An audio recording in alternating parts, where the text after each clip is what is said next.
Hi అండి సతీష్. హౌస్లో ఎన్నాళ్ళు ట్రాక్లు అవి ఇవి అనుకుని రకరకాల విన్యాసాలన్నీ ప్రదర్శించిన జంట ఇప్పుడు బ్రేకప్ సెలబ్రేషన్స్ కోసం సిద్ధమైపోతున్నట్టుంది. గేమ్ వేరే లెవెల్లో చేంజ్ చేయడానికి బాగా ఫిక్స్ అయిపోయారని కూడా అర్థమవుతా ఉంది. మరి ఏం జరిగిందంటే చాలా ఇంట్రెస్టింగ్ అప్డేట్స్ ఉన్నాయి. ఈ వీడియోలో మాట్లాడుకుందాం. నా ఒపీనియన్ చెబుతాం, మీ ఒపీనియన్ కూడా చెప్పండి. అట్లాగే వీడియో చూసే ముందు ఒక లైక్ కొట్టేసేయండి. అట్లాగే జర్నలిస్ట్ సతీష్లో కెప్టెన్సీ టాస్క్లో వచ్చిన ట్విస్ట్లు టర్న్స్ అన్ని హైలైట్స్ అన్ని ఫైనల్లీ ఎవరెవరు అయ్యని కూడా వీడియో అప్లోడ్ చేస్తారు. దాంతోపాటు ఈ బిగ్ బాస్ షో అంటూ ఒక బూతుల షో అంటూ చాలా రచ్చ చేస్తూ ఉన్నారు కదా. ఏంటిది, బూతుల షోనా కాదా, నీతుల షోనా బూతుల షోనా? లోతైన విశ్లేషణ ఒక సీనియర్ జర్నలిస్ట్గా ఒక రెస్పాన్సిబిలిటీతో నేను ఒక వీడియో అప్లోడ్ చేశాను. ఆ వీడియో కంపల్సరీగా చూడండి. ఖచ్చితంగా ఆ వీడియోలో లైక్ చేయండి, మీ మెసేజ్ కూడా పెట్టండి, కుదిరితే షేర్ చేయండి. నేను ఎందుకంటే ఒక సోషల్ రెస్పాన్సిబిలిటీతో ఆ వీడియో చేశా. మీరు కూడా అదే రెస్పాన్సిబిలిటీ ఉన్న బాధ్యత గల పౌరులు కనుక ఖచ్చితంగా నా రిక్వెస్ట్ ఏంటంటే షేర్ చేయండి. ఆ వీడియోకి ఈ వీడియోకి ప్రతి వీడియోకి లైక్ కొట్టండి, అట్లాగే మెసేజ్ అయితే పెట్టండి, సరేనా? సరే, ఇక ఈ అప్డేట్స్ ఏంటంటే పిజ్జా తిన్నది కదా ఈ అమ్మాయి, ఎవరు ఏం పేరు, రమ్య. ఆ రమ్య మొత్తానికి ఆవిడ పిజ్జా పోయింది, రీతు లేపేసింది కనుక ఆ పవర్ గాన్ అంట పోయిందంట. బిగ్ బాస్ మరి తీసేస్తాడుగా. ఎందుకంటే మనం చూసినట్టుగా సంజన ఫ్రిడ్జ్లో ఉన్న ఐస్ క్రీమ్ లేపేసింది, ఈ మెంజల్కి ఆ అమ్మాయి మైసూర్ బోండా పెట్టేసింది, రీతు పిజ్జా తీసుకెళ్ళి ఎవరు అయినా ఎమ్మాన్యుయల్ కూడా పెట్టేసింది వాష్రూమ్లో. మనం చూసినట్టుగా కొన్ని, చూడనట్టుగా ఇంకేందో మొత్తానికి లేపేస్తారు. అట్లాగే సుమన్ శెట్టికి కూడా అన్న నువ్వు ఎవరికో పెట్టేసావంటాను అనింది కదా. సో బిగ్ బాస్ ఒక స్పెషల్ పవర్ ఇచ్చాడంటే మరి ఏదో ఒకటి ఉంటుంది కదా. కాకపోతే ఏం పనిష్మెంట్ ఇస్తాడో చూడాలి ఖచ్చితంగా. అయితే వాళ్ళు కూడా ఎటు విసిగిపోయి ఉన్నారు, రమ్య అండ్ సుమన్ శెట్టి కూడా. సుమన్ శెట్టి కంటే ఎక్కువగా రమ్య మెయిన్ బాగా విసిగిపోయి ఉంది. Bigg Boss please Bigg Boss, మేము ఒక్కలే తినడానికి ఇబ్బందిగా ఉంది, వాళ్ళందరూ తినలేకుండా మాకు ఊరించుకొని తిన్నట్టు ఉంది. కొంచెం చిన్న బిర్యానీ, ఒక చిన్న కాస్త బిర్యానీ, ఒక ప్రాన్స్ ఇస్తే చాలు బిగ్ బాస్ అని రిక్వెస్ట్లు చేసిన పరిస్థితి. ఫుడ్తో ఉండే సమస్య అది. అతివృష్టి అనావృష్టి, ఎక్కువైనా తినబుద్ధి కాదు, తక్కువైనా తినాలనిపిస్తుంది. సో ఏది ఎక్కువ కాకుండా అలా బ్యాలెన్స్డ్గా యావరేజ్ గెలిపోతే బెటర్ కదా.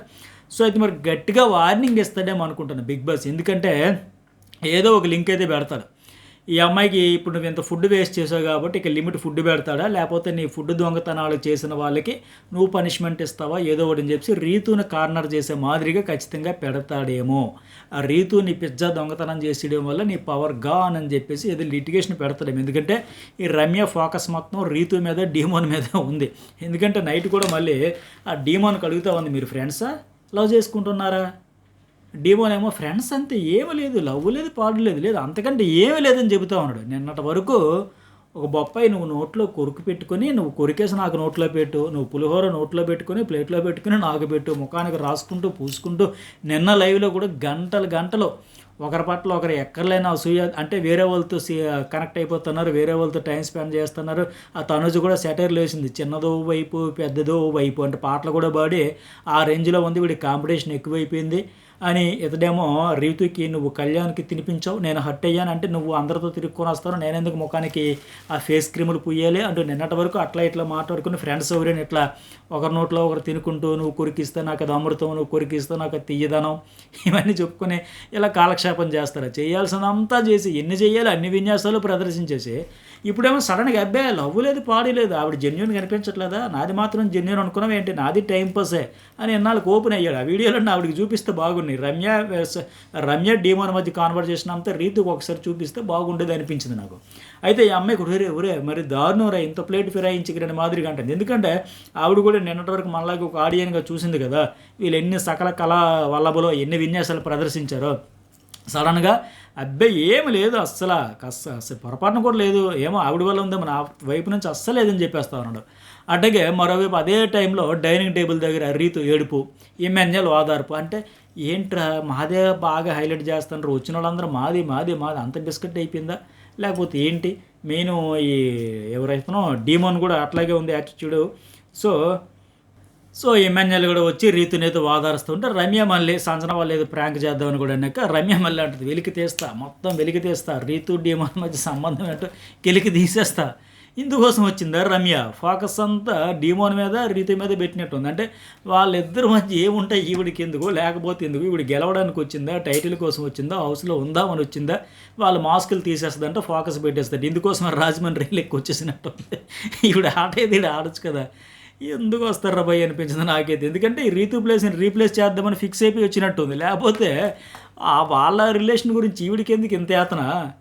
ఇంకా 24 అవర్స్ డీమోన్ మీద, రీతు మీద ఫోకస్. ఇప్పుడు ఈవిడి మీదేమో తనూజ వాళ్ళు ఫోకస్ పెడతారంటే ఇంత. నిన్న సాయి శ్రీనివాస్ చెప్పాడు కదా, ఆ రమ్యకి ఏదో డీమోన్ మీద క్రష్ అంట, అందుకోసం వచ్చిందంట, ఇష్టం అంట, అదంటే ఇదంట. అటు నుంచి ఆ వైబ్ వస్తుంది. ఇక డీమోన్ అయితే గోకుడమే పనిలా పెట్టుకున్నాడు ఇంకా. అవునా మురిసిపోతా ఉన్నాడు. మీరు ఫైనల్లీ బిల్డర్స్, బాడీ బిల్డర్స్ అంటే మురిసిపోయి సిగ్గులు మొగ్గైపోయాడు కనుక. సో మనం చూడాలి ఇంకా. అట్లాగే టాస్క్లో ఓడిపోయారు కదా ఎవరు, ఆయేష అండ్ మాధురి టాస్క్. ఆ అమ్మాయి అయితే మామూలుగా ఏడుపు కాదు. ఆయేష ఇలా తల దబా దబా దబా కొట్టుకొని ఫుల్ హైపర్ అయిపోయి వెక్కి వెక్కి ఏడిచేసి ఒకసారి ఏదో ఏమైపోయింది కదా రాబు అని మాదిరిగా అంత అయిపోయింది. అంటే పాపం గట్టిగా ట్రై చేసింది తీవ్రంగా. ఆ రూల్స్ చెప్పేటప్పటికి ఇమాన్యుయల్ వాళ్ళు చెప్పినప్పటికీ సీరియస్గా ఫోకస్ పెట్టి వినే ఎలాగైనా గెలవాలనే కసితో ఆడింది. ఊహించని రీతిలో పాపం సైట్ ఉండడం వల్ల కనిపించలేదు, కనిపించలేదు. అది లైట్ సిల్వర్ కలర్లో యారో మార్క్ ఉంది, అది నాకు కనిపించలేదు. అందువల్ల ఓడిపోయిన పాపం తల కొట్టుకుని చాలాసేపు ఏడిస్తే అందరూ ఆశ్చర్యం, ఇదేంటి ఎంతలా రియాక్ట్ అయిపోతుంది ఏంటని. ఎందుకంటే ఆవిడ బాగా హైపర్ అంట. నా టెంపర్కి అసలు ఎవరు ఇక్కడ తట్టుకోలేరు బాబు, ఎవరు సూట్ అవ్వరు కూడా. ఆ ఇమాన్యుయల్తో కూడా చెబుతూ ఉంది, నువ్వు సూట్ అవుతావు అంటే నువ్వు కూడా దూరం పెట్టేస్తున్నావు ఏంటి అంటే. అట్లా ఈవిడ ఏడిచింది కొంతసేపటికి. మాధురి కూడా ఏడుపు. మరి ఆవిడని కూడా అందరూ వచ్చి ఓదార్చారు. ఎందుకంటే టాస్క్ ఫెయిల్ అయిపోయింది. బాగా ఆడదాం అనుకున్నాం, గెలుద్దాం అనుకున్నాం. ఎందుకంటే ఆవిడని అంతకు ముందే మీరు వీక్ అని తీసి పడేశారు వద్దని చెప్పేసి. ఎవరు గౌరవ్ కూడా నీకు చేతికి ఏదో దెబ్బ తగిలింది కదా, నేను ఎలాగైనా గెలవాలి, కెప్టెన్ అవ్వాలి, అందుకోసం నాకు సీరియస్ పార్ట్నర్ కావాలి, గట్టిగా ఆడేవాళ్ళు, మంచి ఎనర్జీతో ఆడేవాళ్ళు ఉండాలి, మీరు వద్దని. మెయిన్ వీడి నోటు దూల వల్ల అందరూ దూరం పెడుతున్నారు. ఎక్కడున్న పెంట న్యూసెన్స్ తలకాయ నొప్పి తలపోటు తెప్పిస్తుంది తప్ప ఎందుకులైనా హడలెత్తిపోతున్నారు అందరూ. అందుకే ఈ కాంబినేషన్ ఎవరు ఇష్టపడట్లే. సో ఆవిడేంటంటే మరి ఇప్పుడు వీళ్ళు కూడా ఏంటి వీక్ టీమ్నే కదా సెలెక్ట్ చేసుకున్నారు కావాలనే. ఆ బాల్ గోల్ కొట్టే టాస్క్లో మరి వాళ్ళు కూడా అట్లా ఉంటుంది కదా. బిగ్ బాస్ కూడా చెప్పాడు, మీ పార్ట్నర్ చాలా ఇంపార్టెంట్, స్ట్రాంగ్ ప్లేయర్స్ని సెలెక్ట్ చేసుకుని మీ కాంబినేషన్ హిట్ అయ్యేలాగా ఉండాలి తప్ప ఫట్ కాకూడదు అనేటప్పుడు మరి వాళ్ళు డైరెక్ట్గా చెప్పారు ఇంకా తప్పు లేకుండా మొహమాటం పడకుండా. మరి ఇవి కూడా వీక్ అనుకున్నా కదా టీం అంతా సెలెక్ట్ చేశారు. టఫ్ అయిన వాళ్ళు ఎందుకు డీమోన్ని, లేకపోతే ఎమ్మెన్యేల్ని, కళ్యాణ్ని, వీళ్ళందరిని ఎందుకు తీసుకోలే మరి. అయితే దానికోసం ఏడుస్తుంది ఆవిడ కూడా, అయ్యో ఓడిపోయామే మాదిరిగా, నాకు ఇంత తీసి పక్కన పడేసినా సరే ఇంత కష్టపడి ఆడి ఫస్ట్ వచ్చారు. మెయిన్ వాళ్ళు బాధ ఏంటంటే బాధలో అర్థం ఉందిలే. ఫస్ట్ అసలు చాలా స్పీడ్గా వెళ్ళింది ఆయేష. దురదృష్టం ఏంటంటే ఆ కోడ్ పసిగట్టుకుని ఓపెన్ చేయలేకపోవడం వల్ల ఫెయిల్ అయిపోయింది. సాయి శ్రీనివాస్ వాళ్ళు పాపం సెకండ్లో వచ్చిన వాళ్ళు ఫైనల్ డీల్ అయ్యారు. అలాగే నాకేమనిపించింది అంటే లైవ్ కాన్వర్జేషన్స్ అంతా చూస్తే రీతు డీమోన్ ట్రాక్ షో ఈ రోజుతో ముగిపోతుందేమో అనిపించింది. ఇద్దరు ఒకరిని మరొకరు వదిలించుకుందాం అనేటట్టుగానే గొడవలకి వాదనలకి దిగుతున్నారు, ఆర్గ్యుమెంట్స్ పెంచుతున్నారు. ఇక బ్రేకప్ సెలబ్రేట్ చేసుకునే టైం వచ్చిందేమో, అందుకు సిద్ధపడుతున్నారు. మొన్నటి వరకు ఎట్లా ఆమె ఒక యారగన్సీతో ఉంటే, ఒక కమాండింగ్తో ఉంటే ఈయన బతిమలాడేవాడు డీమోన్ వచ్చి. అది కాదు బుజ్జి, అది కాదు బంగారం, అది కాదు రీతు, రావే పోవే, ముద్దు మాటలతో బతిమలాడి ఇప్పుడు అవి కనిపించట్లా. ఇప్పుడు ఎట్లా ఉందంటే ఆయన అలా మాట్లాడితే ఈ రీతికి వార్నింగ్లు ఇస్తున్నారు, అలా మాట్లాడితే బాగోదు, నువ్వేమన్నా అనేస్తుంటే నాకు చాలా కష్టంగా ఉంది. మొన్నటి వరకు ఆవిడ ఏమన్నా ఇలా దులుపుకుంటూ తుడుచుకుంటూ పెద్దకి పట్టించుకునేవాడు కదా. ఇప్పుడేమన్నాడు, పెద్ద మాటలు అనేస్తాను, తీసుకోవడం కష్టమవుతుంది, తట్టుకోవడం కష్టమవుతుందని తిరిగి ఆయన హార్ష్గా మాట్లాడుతున్నాడు. సో మొత్తానికి వీళ్ళిద్దరు ఇంకా డైరెక్ట్ తిట్టుకోవడం ఒకటే తక్కువ. ఇక నుంచి కొత్త గేమ్ చూడబోతున్నామే, వీళ్ళిద్దరి మధ్య బ్రేకప్ టైం వచ్చిందేమో అనిపిస్తుంది. ఎందుకంటే ఇంకా వంకలు ఎత్తుక్కుంటూ ఒకరి వైపు ఒకరు వేలెత్తి చూపుకుంటూ నెక్స్ట్ లెవెల్కి వచ్చేస్తున్నారు. వైల్డ్ కార్డు గట్టిగానే బ్రేకప్ చేశారనే విషయం అయితే అర్థమైతే ఉంది. అట్లాగే మాధురి రమ్యతో అంటది, నువ్వు నన్ను చాలా ఏమంటుంది పక్కన పెట్టేసావు, హర్ట్ చేసావు, బాధ పెట్టేసావు రమ్య, నాకు ఒక సపోర్ట్ ఉందని అనుకున్నా, బట్ అది లేదు అని అర్థమైందంటే రమ్య ఏం జరిగిందో నేను ఎక్స్ప్లెయిన్ చేస్తాను అనేసి. మాధురి అదేమో నాకు అవసరం వద్దులు అంటే టాస్కుల్లో భాగంగా వాస్తవానికి మాధురి రమ్య కానీ ఆయేష్తో కానీ ఆడదాం అనుకుంది. కానీ తర్వాత డిస్కషన్లు జరిగి ఫైనల్గా రమ్యను సాయి శ్రీనివాస్ ఆడాల్సి వచ్చింది. ఎందుకంటే సాయి శ్రీనివాస్ కూడా ఆయేష్తో కానీ ఇట్లా ఆడదామని సిద్ధమయ్యాడు. ఫైనల్ ఈవిడ కోసం చేశారు. మరి ఈవిడతో ఆడితే బాగుంటుంది అనుకుంది, బట్ వర్కౌట్ కాలేదు. దానికోసం రకరకాల ఈక్వేషన్స్తో టీములు ఫామ్ అయ్యాయి కదా, దాని గురించి అంత ఫీల్ అయిపోతుంది. అయితే తర్వాత మళ్ళీ మొత్తం ఏం జరిగింది, ఎందుకు సాయితో టీమప్ అయింది అనేది ఎక్స్ప్లెయిన్ చేస్తుంది ఈవిడ. గౌరవ్ చెప్పడంతో చేతికి దెబ్బని ఫీల్ అయిపోయింది ఈవిడ. మెయిన్ కారణం ఏంటంటే ఆయన చెప్పడంతో హర్ట్ అయిపోయింది. ఇక వాళ్ళు కూడా గెలవాలనుకోవడం వల్ల అందుకోసం అంత ఫీల్ అయింది. అట్లాగే ఆయేష ఇమాన్యుయల్ డిస్కషన్ ఒకటి ఏంటంటే ఆయేష ఏమంటుందంటారే, నన్ను అందరూ వదిలేసి అవాయిడ్ చేసేస్తున్నారు, నువ్వు కూడా అవాయిడ్ చేసేస్తున్నావు ఎమ్మెన్యేల్ అని అడుగుతుంది. ఎమ్మెన్యేల్ అదేం లేదురా, నువ్వు నాకు బాగా కనెక్ట్ అయిపోయావు, బట్ నేను అందరితో మాట్లాడాలి కదా, అందరితో ఉండాలి కదా, ఒక్కొక్కరితో టైం స్పెండ్ చేద్దామని ట్రై చేస్తాను, లేకపోతే ఒకే దగ్గర ఉండిపోయావని అంటున్నారు, అందుకోసం నేను టైం స్పెండ్ చేస్తాను. అంటే వాస్తవానికి ఆయేష కూడా ఏంటి వచ్చినప్పుడు ఈ బాండ్స్ లేవు తొక్క లేదని అనింది. మరి ఈ అమ్మాయి కూడా ఎందుకు ఎక్స్పెక్ట్ చేయాలి, నువ్వు కూడా ఎమ్మెన్యేల్ నువ్వు నాకు కనెక్ట్ అయ్యావు, బట్ నువ్వు అవాయిడ్ చేస్తాను, నన్ను వదిలేసి దూరంగా ఉంటున్నావు అని ఊరికే కంటెంట్ కోసం అంటుందా, లేకపోతే నిజంగా ఈవిడికి కూడా బాండ్ ఉండాలని అనిపిస్తుందా? సో, పైగా ఏంటంటే ఆయన అన్నాడు, "మరి నువ్వు కూడా ఎక్కువగా రాముతో జెల్ అవుతున్నట్టు ఉందనిపిస్తే" అక్కడే అంటదనమాట. లేదు ఏంటది నేను జెల్ అవ్వడం గాదు. నాకు వేరే ఆప్షన్ లేక రాముతో ఉంటున్నా. ఆ కుర్రోడు కూడా అంతే గదా! లేదా నేను ఒంటరి అయిపోయేలాగా అనిపిస్తుంది నాకు. ఎందుకంటే నేను బాగా హైపరు. నా వైబ్ ఇక్కడ ఎవరు భరించలేరు. టెంపరు. ఇక్కడ ఎవరికీ సెట్ అవ్వదు. నువ్వు కూడా పట్టించుకోకపోవడంతో ఒంటరి అయిపోయే ఫీలింగ్ వస్తుందని చెప్తే అక్కడే చెప్పుద్ది. ఆ రాముతో అంటే ఊరికే వాడు ఇన్‌ఫ్లుయెన్స్ అయిపోతాడు ఈజీగా. వాడికి ఒక ఓన్ డెసిషన్ ఉండదు. ఓన్ ఒపీనియన్ ఉండదు. ఎవరు ఏది చెప్తే పాయింట్ పట్టుకొని వెళ్ళిపోతాడని చెప్పి. సో, అందువల్ల ఆయనతో ఉంటాను అనే మాదిరిగా అసలు విషయం చెప్పి అక్కడికెళ్ళాము. ఇందాక చూసారు నైట్ ఎపిసోడ్‌లో రాముతో "అరేయ్! నీ మాటకి ఇక్కడ ఎవరు పట్టించుకునేది లేదు. నువ్వు మాట్లాడడం ఎవరికీ ఇష్టం లేదు. నువ్వు అసలు నోరెత్తకూడదు" అని ఒక డైలాగే వేసి వెళ్ళిపోయా. కానీ ఆ రాముకి అసలు ఓను ఒపీనియన్స్ ఉండవని ఇక్కడ ఇమ్మాన్యుయల్‌తో చెబుతా ఉంది. అట్లాగే రీతు గురించి మాధురి, రమ్య డిస్కషన్ ఏంటంటే, రమ్య అంటది రీతును ఈ వీక్ కెప్టెన్సీలో పెట్టకపోవడానికి తనకు మళ్ళీ ఛాన్స్ ఇవ్వకూడదు. హౌస్‌లో ఉండేలా చేయకూడదని. అంతే తప్ప తనేం పెద్ద స్ట్రాంగు అదేదో వచ్చి మనల్ని ఓడగొట్టేస్తుంది, టాస్క్‌లో ఓడించేస్తది, పొడిచేస్తది, పీకేస్తదని కాదంట.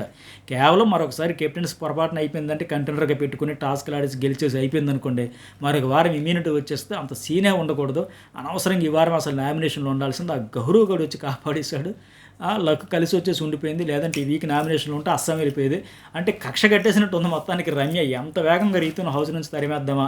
నామినేషన్‌లో అంటే తప్పించుకుంది. బట్ ఇక్కడ కెప్టెన్సీ కంటెండర్‌కి ఎందుకు ఇస్తాం అవకాశం? అలాగని ఆవిడ పెద్ద స్ట్రాంగ్ తోపు ప్లేయర్ అని కాదు. ఎక్కడ పొరపాటున గెలిచేస్తే లక్ కలిసి వచ్చేస్తే మళ్ళీ ఇమ్యూనిటీ వచ్చేస్తే మరొక వారం భరించే ఉద్దేశం లేదు. ఆవిడ వెంటనే పెట్టేబడే సర్దుకుని బయటికి వెళ్ళిపోతే ఇక డీమాన్ నేనుండి మరి మా ట్రాక్ అయితే సెట్ చేసుకుందాం అనే ఉద్దేశంతో క్లియర్‌గా కనిపిస్తుంది ఆ ఇంటెన్షన్. ఇందుకోసం వచ్చిందనమాట రమ్య రాజమండ్రి నుంచి. ఇక నెక్స్ట్ వన్ మాధురి. రీతిక్ ఆవిడ కూడా ఆ రీతికి అంత సినిమా లేదులే. తనది పెద్ద స్ట్రాంగ్ అని ఫీల్ అయిపోద్ది కానీ అంత లేదు. ఈ వీక్ ఆ గౌరవాలు బతికిపోయింది కానీ లేకపోతేనే ఇప్పటికి తోసిద్దాం బయటికి. నామినేషన్లో పెట్టిస్తే అవుట్ అయిపోయి వెళ్ళిపోవలసింది మాదిరిగా అంటున్నారు. ఎక్కడ మళ్ళీ ఈ వారం అయిపోద్దో వచ్చే వారం కూడా ఏం చేయలేమని భయంతో, ఒక రకమైన అసూయతో, ఒక రకమైన కోపంతో రీతు మీద అయితే పగబట్టేసరి ఇద్దరు అర్థమైతే ఉంది. అట్టగా మాధురి అంటది ఏంటి హౌస్లో ఈ సీరియల్ స్టోరీలు ఏంటి ఎక్కువైపోయి ఎవరికి ఉండాల్సిన సపోర్ట్లు వాళ్ళకు ఉన్నారు అంటే అవును. తనుజకి భరణి ఉన్నాడు. సంజనాకి ఎమ్మెన్యేలు ఉన్నాడు. భరణి ఏమో రాముకి ఉన్నాడు. దివ్యకి భరణి ఉన్నాడు. ఇట్లా ఒకరికి డీమోన్కి రీతికి ఒకరికొకరు ఉన్నారు. మనకెవరు ఉన్నారు? నాకు నువ్వు నీకు నేను తప్పన మాదిరిగా సపోర్టర్ గురించి అయితే మాట్లాడుతూ ఉన్నారు. వాస్తవానికి వీళ్ళు కూడా మాదిరి కూడా వచ్చి నాన్న నాన్న నాన్న ఇవన్నీ బాండింగ్స్ ఏంటి సీరియల్స్ ఏంటి మనకి ఇంట్లో ఫ్యామిలీ ఉంది కదా అమ్మ ఉంది నాన్న ఉంది అక్క ఉంది అన్నీ ఉంచుకొని ఇక్కడ ఎందుకని అన్ని మాటలు అన్నారు. ఇప్పుడు వాళ్ళకి సపోర్ట్లు ఉన్నారు వీళ్ళకు ఉన్నారు మనకు కూడా ఉంటే బాగుండు అని అనుకుంటున్నట్టు ఉంది మరి ఇక్కడ వీళ్ళ మాటలు చూస్తే. అట్లాగే సంజన ఆ రమ్యకి వచ్చిన ఐస్ క్రీమ్ ఫ్రిడ్జ్లో పెడితే దాన్ని తినేస్తుంది. నిఖిల్ కూడా అక్కడ ఉండి చూస్తాడు. నిఖిల్ అంటాడు సంజన గల్లని ఒక ఐస్ క్రీమ్ కోసం ఎన్ని కష్టాలు పడుతుందో ఇంకైనా చూడాల్సి వస్తుంది ఇలాంటివంటే అయ్యో ఎందుకెంత కష్టం అంటే సంజన చాలా రోజుల నుంచి నేను దొంగతనాలు మానేసా ఇప్పుడే మళ్ళీ తింటాను ఆపుకోలేక తినేసా చూద్దాం మరి ఏదైతే దవనలేకంటే అక్కడ నిఖిల్ ఒక మాట అంటాడు ఇప్పటికి అవసరం 16 మంది ఉన్నాం ఇప్పటికి ఒక్కొక్కరు బయటికి వెళ్ళిపోయి టాప్ 5కి చేరాలి. చాలా లాంగ్ ప్రాసెస్ ఉంది ఇంకా. ఈ వీక్ నుంచి ప్రతి వారం ఇంపార్టెంటే. ఎందుకంటే డబల్ ధమాకాలు కూడా ఉంటాయి ఇంకా.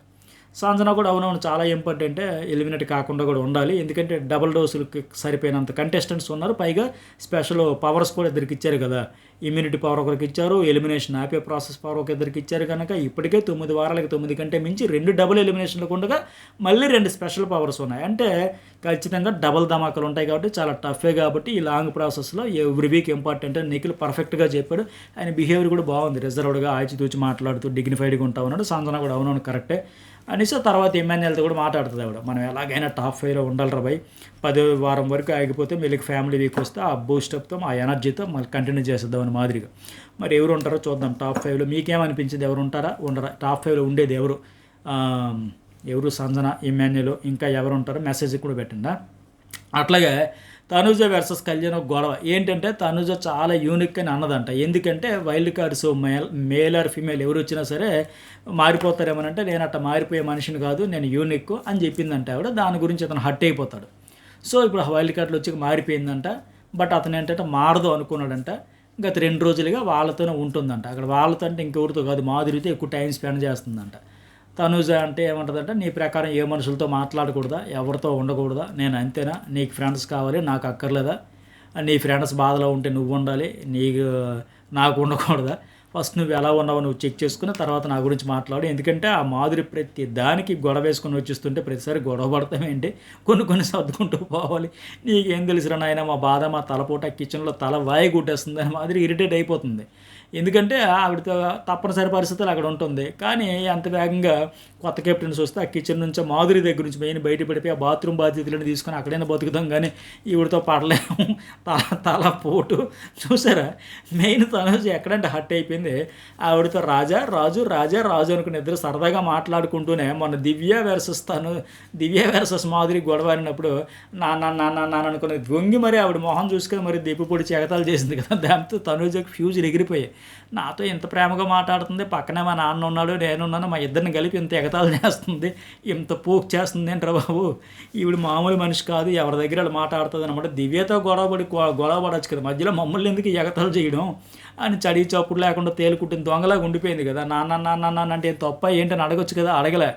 బాగా వేసుకుంటుంది ఈవిడ, ఇలా తయారైంది ఏంటని. సో అలాంటి ఆవిడతో నువ్వు క్లోజ్ అయిపోయావని కళ్యాణ్ అంటే ఆవిడకి మరి బాధ ఉండదా?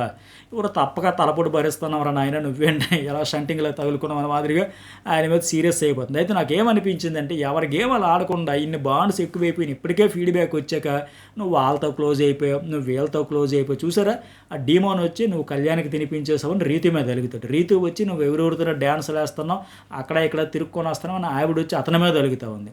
భరణి వచ్చి దివ్యతో నువ్వు రీతితో మాట్లాడడం ఏంటి, జోకులు వేయడం ఏంటి, నవ్వడం ఏంటి అని భరణి గోల్ చేస్తాడు. మరి అలాంటప్పుడు ఇక్కడ కళ్యాణ్ వచ్చి తనుజతో అంటాడు.